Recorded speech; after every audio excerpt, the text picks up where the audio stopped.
Welcome to our channel. Today we how to log into Sushiswap quick tutorial step by step clearly. Open your web browser and navigate to the Sushiswap website. Look for the Connect Wallet button on the top right corner of the home page. Click on the Connect Wallet button to see the wallet options available. Choose your preferred wallet from the list, such as MetaMask, Coinbase Wallet, or Wallet Connect. If you select MetaMask, a pop-up will appear asking you to log into your MetaMask account. Enter your password and click Unlock to access your wallet.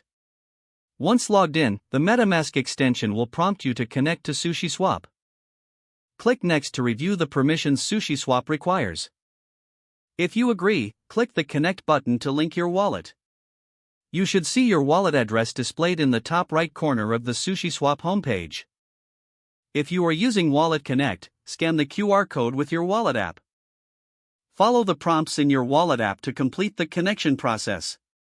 After connecting, your wallet balance will be visible on the Sushiswap dashboard.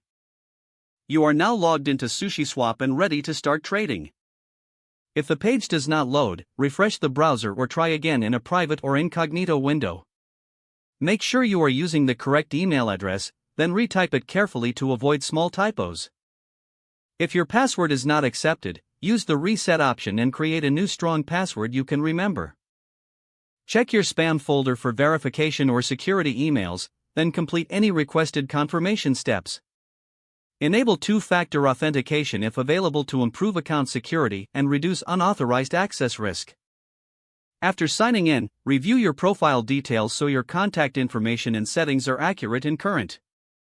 If you see an error message, note it down and try again after restarting your device and internet connection.